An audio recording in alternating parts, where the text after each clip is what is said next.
मनवारे ओ मनवा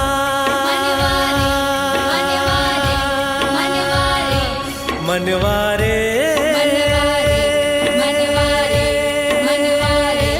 ओ मनवा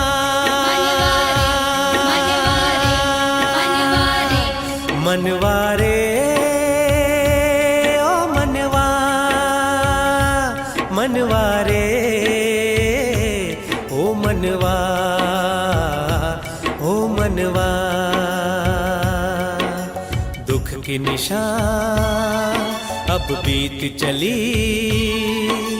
सर्जन है साकार सर्जन है साकार सुख का दरिया बह आया है देख तेरे द्वार मनवारे मनवारे मनवारे मनवारे ओ मनवा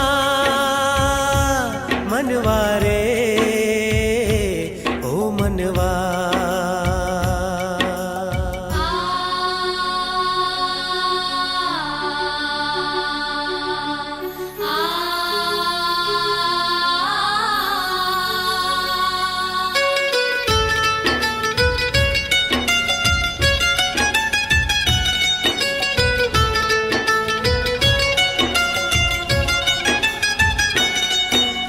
बाबा का बच्चों से रूहानी संबंध तो अविनाशी है प्यार भरता हर मन में आत्मा जिसकी प्यासी है बाबा का बच्चों से रूहानी संबंध तो अविनाशी है प्यार भरता हर मन में आत्मा जिसकी प्यासी है श्वासों श्वास याद और सिमरण करता भव से पार मनवारे मनवारे मनवारे मनवारे ओ मनवा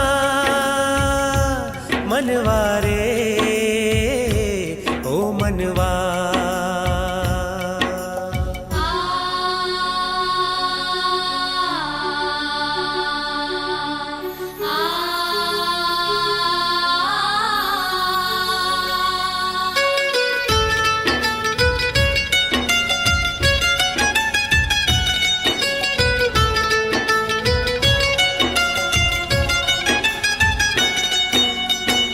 आत्मा ज्योति है इसमें गुण शक्ति के मोती है निज स्वरूप का परख नहीं है इसीलिए तू रोती है तू आत्मा ज्योति है इसमें गुण शक्ति के मोती है निज स्वरूप का परख नहीं है इसीलिए तू रोती है बिंदी बनकर परमात्मा बिंदी को निहार मनवारे मनवारे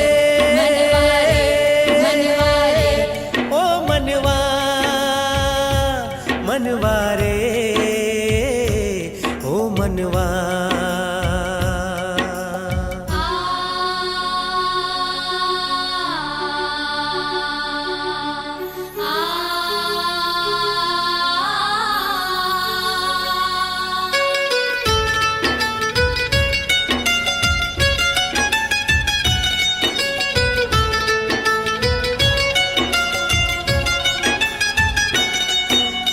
तिरसठ जन्मों का रोगी है विष बन गए विकार देह भान में आने से मन से हुआ बीमार 63 जन्मों का रोगी है विष बन गए विकार देह भान में आने से मन से हुआ बीमार अब आगे की सुधीले बीती को दे तू विसार मनवारे मनवारे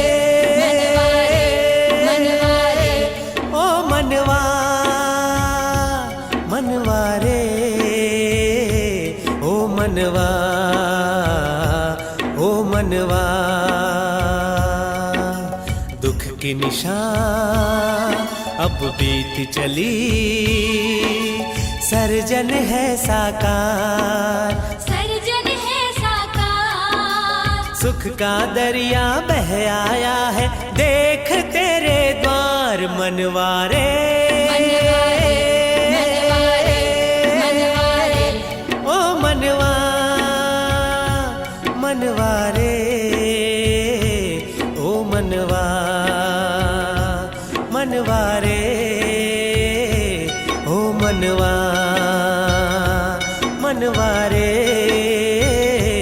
ओ मनवा,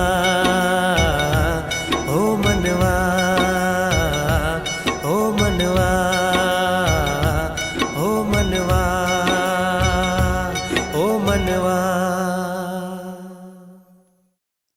ओम शांति। संगम युग पर शिव बाबा हमारे सब फिकरात लेकर, सब चिंताएं लेकर, हमें सब बोझों से मुक्त करके बेफिक्र बादशाह बना देते हैं।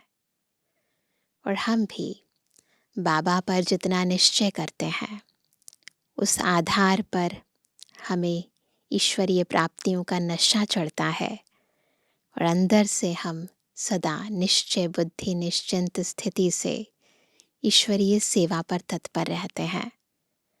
परंतु एक फिक्र जो बाबा बार बार मुरलियों में कहते हैं, हम आत्माओं को ज़रूर रखनी पड़ती है, और वो फिक्र है कि हमें पुनः सतो प्रधान बनना है।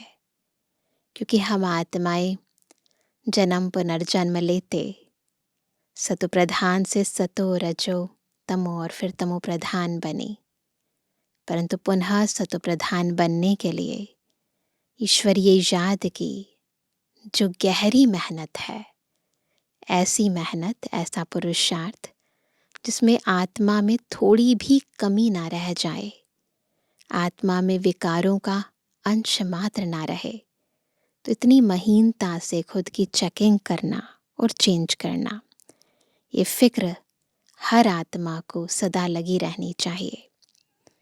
और आज की मुरली में भी बाबा हमें हमारे लक्ष्य की स्मृति दिला रहे हैं और इस लक्ष्य प्रमाण कैसे लक्षणों को धारण करना है वो विधि समझा रहे हैं। सुनते हैं प्यारे बाबा के मधुर महावाक्य। आज है 25 तारीख 25 नवंबर 2025। बाबा के महावाक्य हैं, मीठे बच्चे, आत्मा को सतप्रधान बनाने का फुरना यानी फिक्र रखो। कोई भी खामी यानी कमी रह ना जाए। माया गफलत ना करा दे, कोई गलती ना करा दे माया। प्रश्न है, तुम बच्चों के मुख से कौन से शुभ बोल सदा निकलने चाहिए? उत्तर है, सदा मुख से यही शुभ बोल बोलो कि हम नर से नारायण बनेंगे, कम नहीं। हम ही विश्व के मालिक थे, फिर से बनेंगे।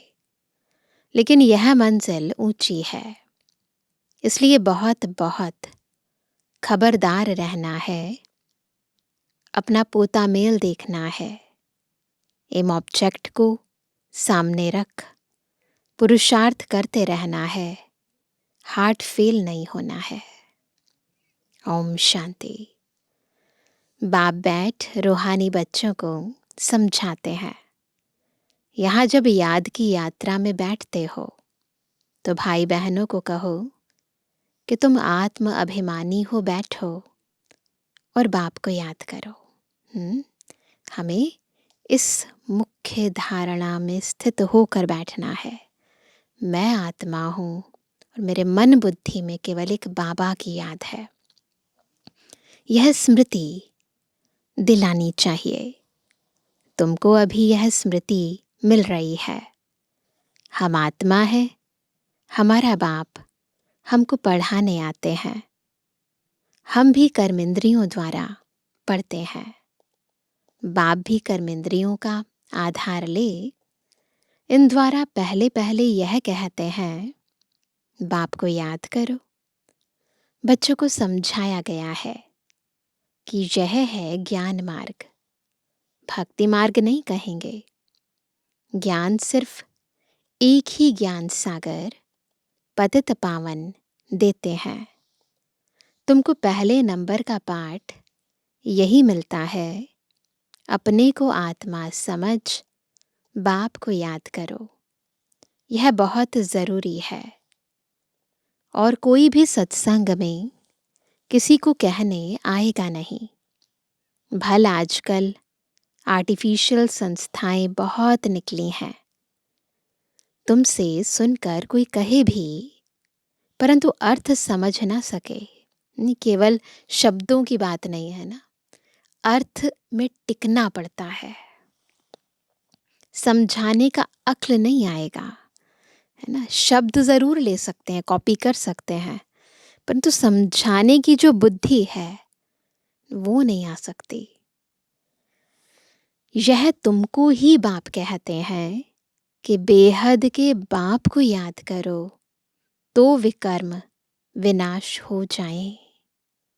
विवेक भी कहता है यह पुरानी दुनिया है।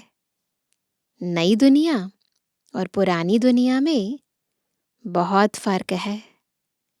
वह है पावन दुनिया, यह है पतित दुनिया। बुलाते भी हैं, हे पतित पावन, आओ आकर पावन बनाओ। गीता में भी अक्षर है, माम एकम याद करो। देह के सर्व संबंध त्याग, अपने को आत्मा समझो। यह देह के संबंध पहले नहीं थे। तुम आत्मा यहाँ आती हो पाठ बजाने। गायन भी है, अकेले आए अकेले जाना है। इनका अर्थ मनुष्य नहीं समझते। अब तुम प्रैक्टिकल में जानते हो। आत्मा देह के बगैर आई थी और देह के बगैर ही जाएगी। हम अभी पावन बन रहे हैं, याद की यात्रा से, व याद के बल से। यह है ही राजयोग बल। वह है हठ योग, जिससे मनुष्य थोड़े समय के लिए तंदुरुस्त रहते हैं। सतयुग में तुम कितना तंदुरुस्त रहते हो। हठ योग की दरकार नहीं। यह सब यहाँ इस छीछी दुनिया में करते हैं। यह है ही पुरानी दुनिया। सतयुग नई दुनिया जो पास्ट हो गई है, उसमें इस लक्ष्मी नारायण का राज्य था। सतयुग के अंदर इन लक्ष्मी नारायण का राज्य था, यह किसको भी पता नहीं है। वहाँ हर एक चीज नई है। गीत भी है ना, जाग सजनिया जाग, नवयुग आया। नवयुग है सतयुग, पुराना युग है कलयुग। अभी इसको कोई भी सतयुग तो नहीं कहेंगे, अभी कलयुग है। तुम सतयुग के लिए पढ़ते हो। ऐसा पढ़ाने वाला तो कोई भी नहीं होगा जो कहे कि इस पढ़ाई से तुमको नई दुनिया में राज्य पद मिलेगा। कोई कह सकता है? नहीं, केवल एक बाबा कह सकते हैं।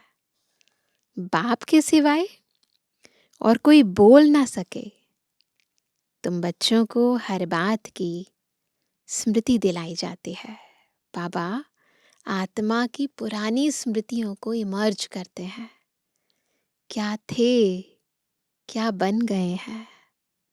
तो बार बार स्वदर्शन चक्र फहराते उन स्मृतियों को जागृत करना चाहिए, इमर्ज रूप में लाना चाहिए। गफलत नहीं करनी है। बाबा सबको समझाते रहते हैं। कहाँ भी बैठो, धंधा आदि करो, अपने को आत्मा समझ करो। सबसे इम्पोर्टेंट चीज।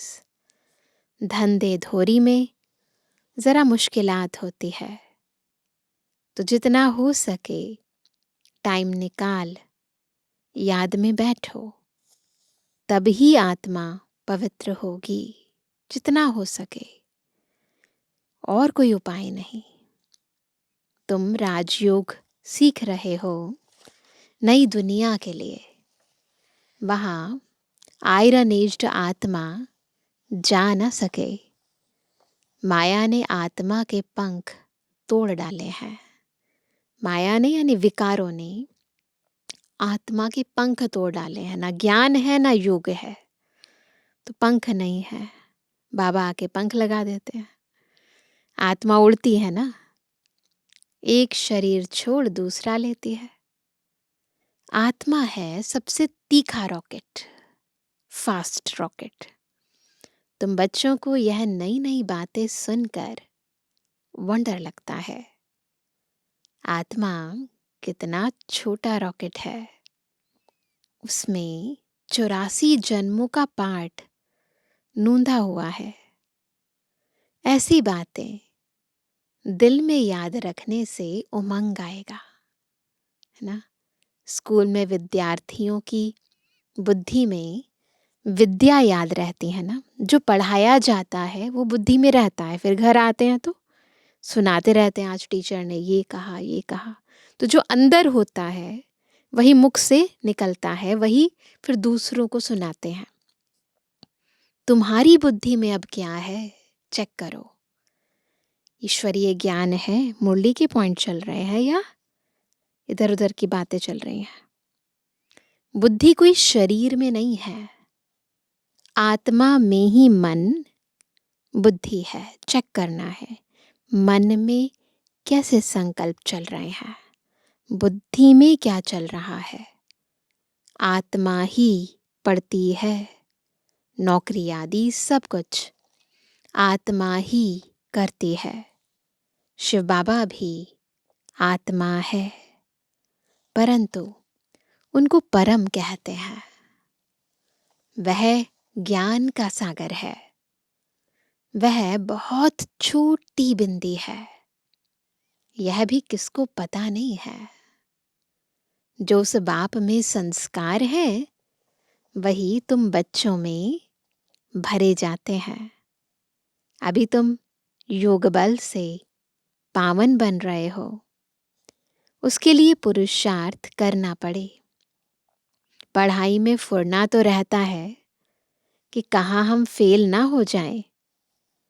इसमें पहले नंबर की सब्जेक्ट ही यह है कि हम आत्मा सतो प्रधान बने। यही इम्पोर्टेंट बात है। कुछ खामी ना रह जाए, थोड़ी भी कमी ना रह जाए ना, नहीं तो नापास हो जाएंगे। माया तुमको हर बात में भुलाती है। आत्मा चाहती भी है चार्ट रखें, ऐसा नहीं है। सब चाहते हैं चार्ट रखें, सब चाहते हैं बाबा की श्रीमत को बिल्कुल एज इट इज फॉलो करें, परंतु माया करने नहीं देती है। सारे दिन में कोई आसुरी काम ना करें, परंतु माया चार्ट रखने नहीं देती। तुम माया के चंबे में आ जाते हो। दिल कहती भी है पोता मेल रखें। व्यापारी लोग हमेशा फायदे नुकसान का पोता मेल रखते हैं। तुम्हारा तो यह बहुत बड़ा पोता मेल है, 21 जन्मों की कमाई है। इसमें गफलत नहीं करनी चाहिए। ये एक जन्म की बात नहीं है, जन्म जन्मांतर की बात है। तो इसमें गलती नहीं होनी चाहिए। अगर इसमें गलती हुई तो जन्म जन्मांतर है ना, उसकी भोगना भोगनी पड़ेगी। फिर घाटा पड़ जाएगा ना, एक जन्म के लिए नहीं, 21 जन्मों के लिए। बच्चे बहुत गफलत करते हैं। इस बाबा को तो तुम बच्चे सूक्ष्म वतन में स्वर्ग में भी देखते हो। ब्रह्मा बाबा को बाबा भी बहुत पुरुषार्थ करते हैं, वंडर भी खाते रहते हैं। बाबा की याद में स्नान करता हूँ, ये ब्रह्मा बाबा कह रहे हैं। भोजन खाता हूँ, फिर भी भूल जाता हूँ, फिर याद करने लगता हूँ। बड़ी सब्जेक्ट है यह, कौन सी? याद। इस बात में कोई भी मतभेद आ नहीं सकता। गीता में भी है, देह सहित देह के सब धर्म छोड़ो, बाकी रही आत्मा। देह को भूल अपने को आत्मा समझो। आत्मा ही पतित तमो प्रधान बनी है। मनुष्य फिर कह देते आत्मा निर्लेप है। आत्मा सो परमात्मा, सो आत्मा है। इसलिए समझते हैं आत्मा में कोई लेप छेप नहीं लगता। तमोगुणी मनुष्य शिक्षा भी तमोगुणी देते हैं, सतोगुणी बना न सके। भक्ति मार्ग में तमो प्रधान बनना है। हर एक चीज पहले सतो प्रधान फिर रजो तमो में आती है। कंस्ट्रक्शन और डिस्ट्रक्शन होता है। बाप नई दुनिया का कंस्ट्रक्शन कराते, फिर इस पुरानी दुनिया का डिस्ट्रक्शन हो जाता है। भगवान तो नई दुनिया रचने वाला है। यह पुरानी दुनिया बदल कर नई होगी। नई दुनिया के चिन्ह तो यह लक्ष्मी नारायण है ना, ये निशानियां है ना। यह नई दुनिया के मालिक हैं। त्रेता को भी नई दुनिया नहीं कहेंगे। कलयुग को पुराना, सतयुग को नया कहा जाता है। कलयुग अंत और सतयुग आदि का यह है संगम युग। कोई MA BA पढ़ते हैं तो ऊंच बन जाते हैं ना। तुम इस पढ़ाई से कितने ऊंच बनते हो। लौकिक के अंदर आजकल तो PhD और बहुत सारी टेक्निकल डिग्रीज चाहिए होती हैं, लेकिन ये उस समय की बात है। तो बाबा कहते हैं कि वो भी दुनिया में भी कोई ऊंची पढ़ाई पढ़ते हैं ना तो ऊंच बन जाते हैं। तुम इस पढ़ाई से कितने ऊंच बनते हो। दुनिया इस बात को नहीं जानती कि इनको इतना ऊंच किसने बनाया।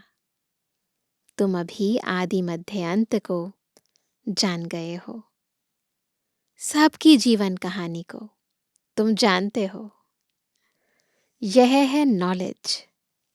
भक्ति में नॉलेज नहीं है, सिर्फ कर्मकांड सिखाते हैं। वहां कोई ज्ञान नहीं है। भक्ति तो अथाह है। कितना वर्णन करते हैं, बहुत खूबसूरत दिखाई पड़ती है। बीज में क्या खूबसूरती है।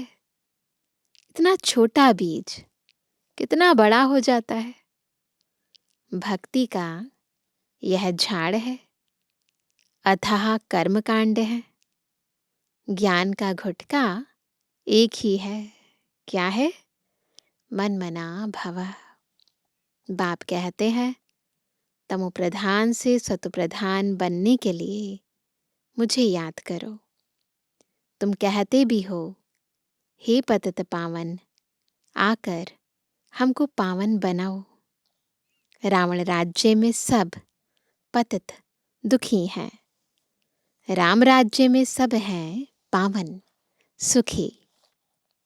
राम राज्य रावण राज्य नाम तो है ना। राम राज्य का किसको पता नहीं है सिवाय तुम बच्चों के।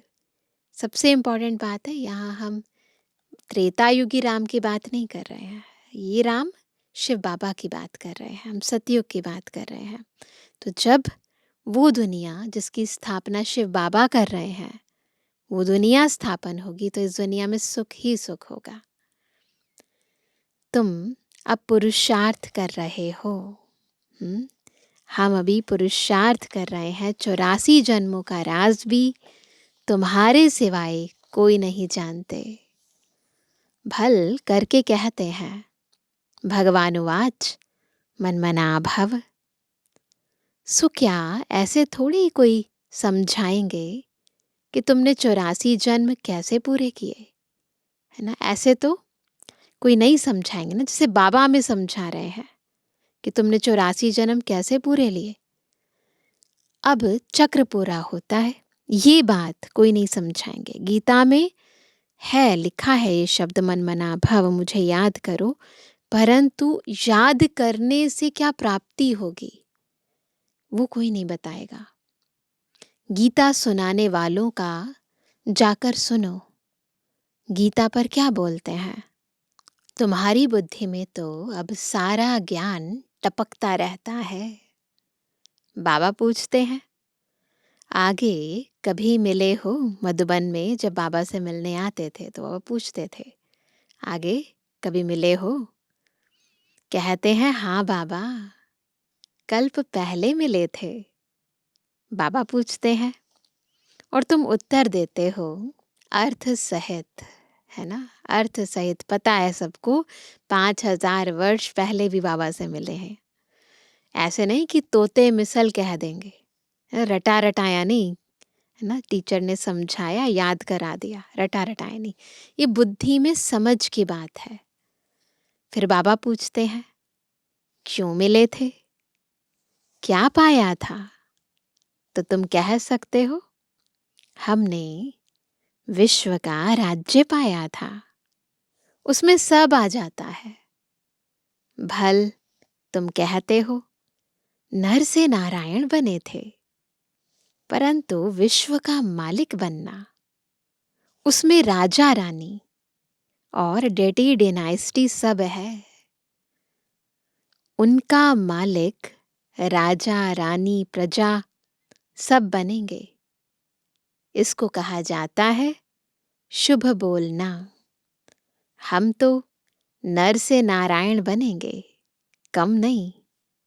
बाप कहेंगे हाँ बच्चे, पूरा पुरुषार्थ करो, अपना पोता मेल भी देखना है। इस हालत में हम ऊंच पद पा सकेंगे व नहीं। लक्ष्य तो रखा है, परंतु फिर अपना अकाउंट भी तो चेक करो ना। ऐसे लक्षण हैं, कितनों को रास्ता बताया है, कितने अंधों की लाठी बना हूं। अगर सर्विस नहीं करते तो समझना चाहिए हम प्रजा में चले जाएंगे, है ना? कहने की बात नहीं है, कुछ करना भी तो पड़ेगा ना। अपने दिल से पूछना है, अगर अभी हमारा शरीर छूट जाए तो क्या पद पाएंगे? बहुत बड़ी मंजिल है, तो खबरदार रहना चाहिए। कई बच्चे समझते हैं बरोबर, हम तो याद ही नहीं करते, तो फिर पोता मेल रखकर क्या करेंगे? उसको फिर हार्ट फेल कहा जाता है, पहले से ही दिल शिकस्त हो जाते हैं। नहीं, हिम्मत रखनी चाहिए ना। वह पढ़ते भी ऐसा ही है, ध्यान नहीं देते। मियाँ मिट्ठू बन बैठ नहीं जाना है, जो पिछाड़ी में फेल हो जाए।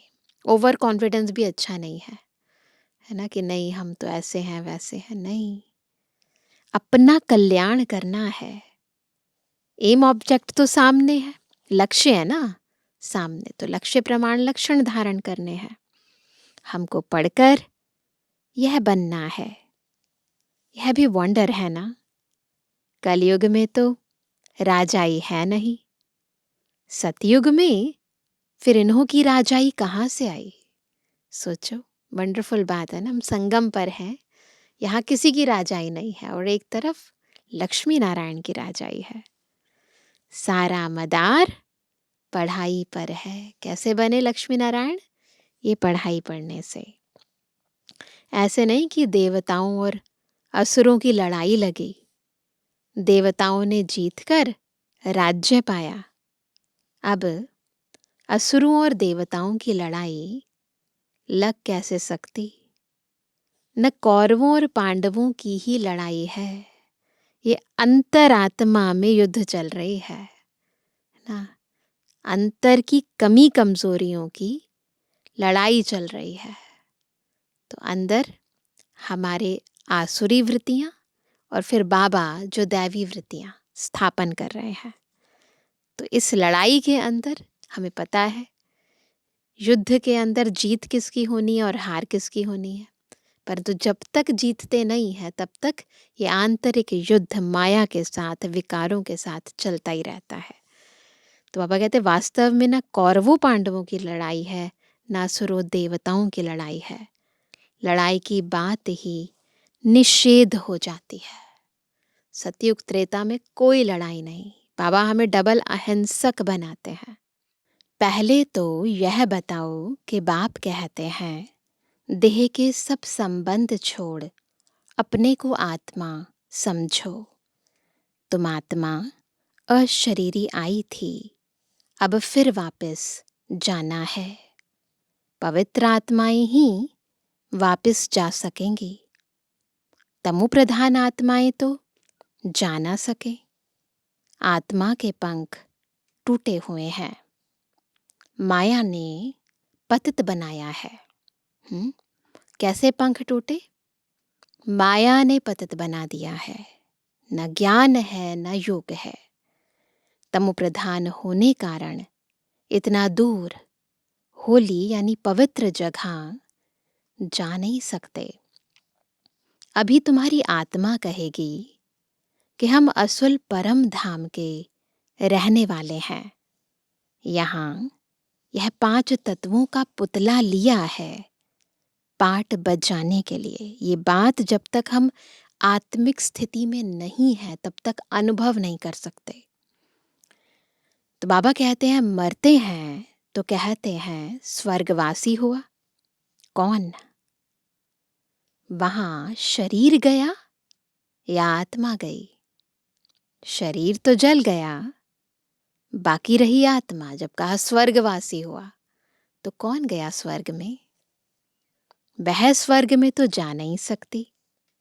मनुष्यों को तो जिसने जो सुनाया वह कहते रहते हैं। भक्ति मार्ग वालों ने भक्ति ही सिखलाई है। ऑक्यूपेशन का किसको पता नहीं है। शिव की पूजा सबसे ऊंच कहते हैं। ऊंच ते ऊंच शिव है, उनको ही याद करो, सिमरण करो। माला भी देते हैं। शिव शिव कहते माला फेरते रहो। बिगिर अर्थ माला उठाए शिव शिव कहते रहेंगे। अनेक प्रकार की शिक्षाएं गुरु लोग देते हैं। यहाँ तो एक ही बात है, वो तो अनेक प्रकार की शिक्षाएं देते हैं, अनेक तरह के रिचुअल्स हैं, कर्म कांड हैं। यहाँ तो बाबा एक ही बात कहते हैं। यहाँ तो एक ही बात है, बाप खुद कहते हैं मेरे को याद करने से विकर्म विनाश होंगे। एक ही काम है, शिव शिव मुख से कहना नहीं है। बाप का नाम बच्चा थोड़ी सिमरण करता है।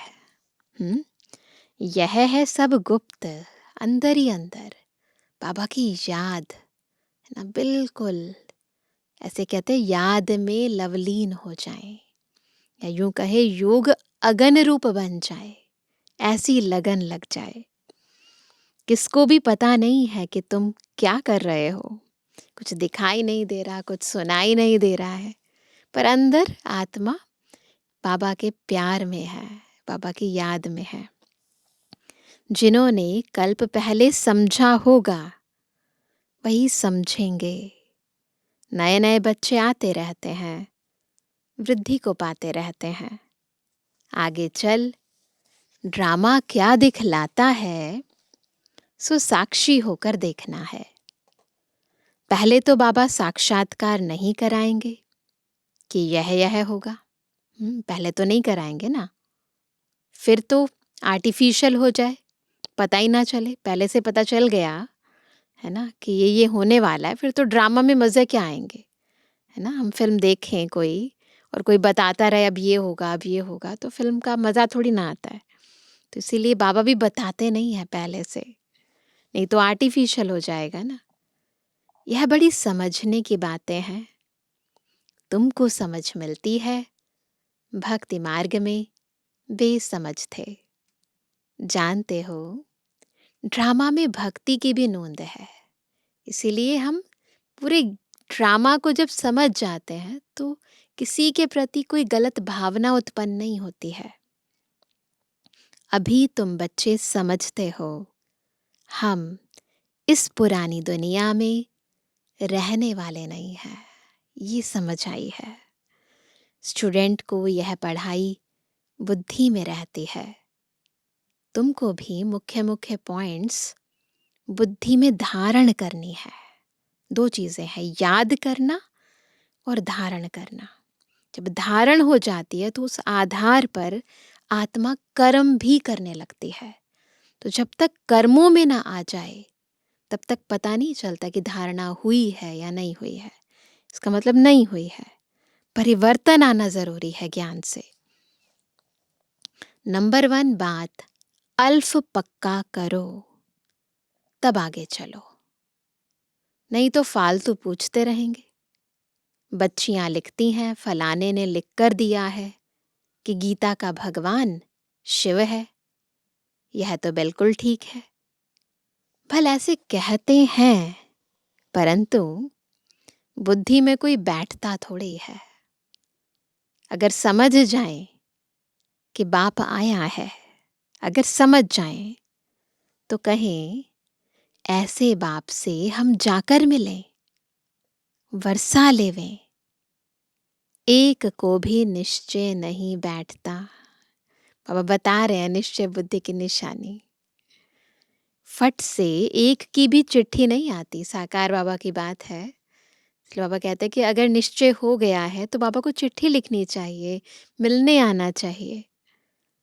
भल करके लिखते भी हैं कि नॉलेज बड़ी अच्छी है, परंतु इतनी हिम्मत नहीं होती जो समझें वहाँ ऐसा बाबा जिससे हम इतना समय दूर रहे, भक्ति मार्ग में धक्के खाए।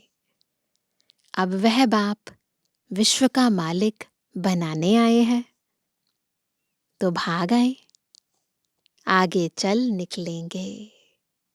अगर बाप को पहचाना है, ऊंचते ऊंच भगवान है, तो उनका बनो ना। समझानी ऐसी देनी चाहिए जो कपाट ही खुल जाए। कौन से कपाट? बुद्धि के कपाट खुल जाए। अच्छा मीठे मीठे के जवानी बच्चों पे जुबानी बाप दादा का दिल जान सको प्रेम से नंबरवार प्रसाद अंसार यादगार और बुद्धवानी। रूहानी बच्चों की रूहानी बाप दादा को गुड मॉर्निंग, नमस्ते नमस्ते नमस्ते। धारणा के लिए मुख्य सार। पहला, धंधा आदि करते आत्मा को पावन बनाने के लिए समय निकाल याद की मेहनत करनी है। कोई भी आसुरी काम कभी नहीं करना है। दूसरा, अपना और दूसरों का कल्याण करना है। पढ़ाई पढ़ना और पढ़ाना है। मियाँ मिट्ठू नहीं बनना है। याद का बल जमा करना है। वरदान है नाम और मान के त्याग द्वारा। कौन सा त्याग? नाम भी नहीं चाहिए, मान भी नहीं चाहिए।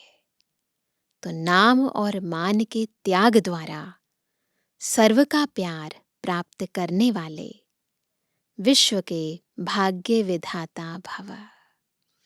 ऐसे विश्व के भाग्य विधाता नहीं बन सकते। पहले क्या करना पड़ेगा? नाम मान शान सबका त्याग करना पड़ेगा, और तब सबके प्यारे बनेंगे और विश्व के भाग्य विधाता बनेंगे।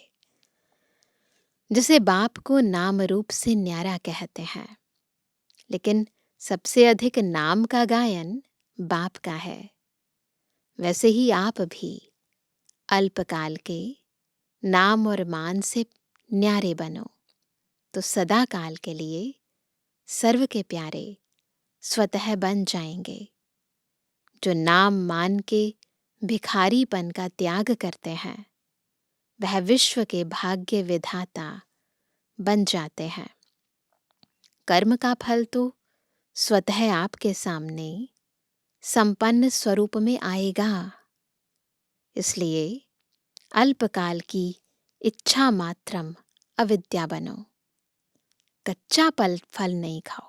अक्सर क्या करते हैं हम? कच्चा फल खा लेते हैं। पहले से ही नाम मान शान की इच्छा रख के कर्म करते हैं, और कोई थोड़ी सी तारीफ कर लेता है तो उसको स्वीकार कर लेते हैं, तो यह है कच्चा फल। नहीं, कर्म का फल कहीं नहीं जाता है, लेकिन इच्छा के साथ नहीं करना चाहिए। इसलिए बाबा ने कहा कि कच्चा फल नहीं खाओ, उसका त्याग करो, तो भाग्य आपके पीछे आएगा। स्लोगन है परमात्मा बाप के बच्चे हो तो बुद्धि रूपी पाँव सदा तख्त नशीन हो, जमीन पर नहीं हो। सदा बाबा के दिल तख्त पर बुद्धि रहे, बुद्धि में एक बाबा की याद रहे।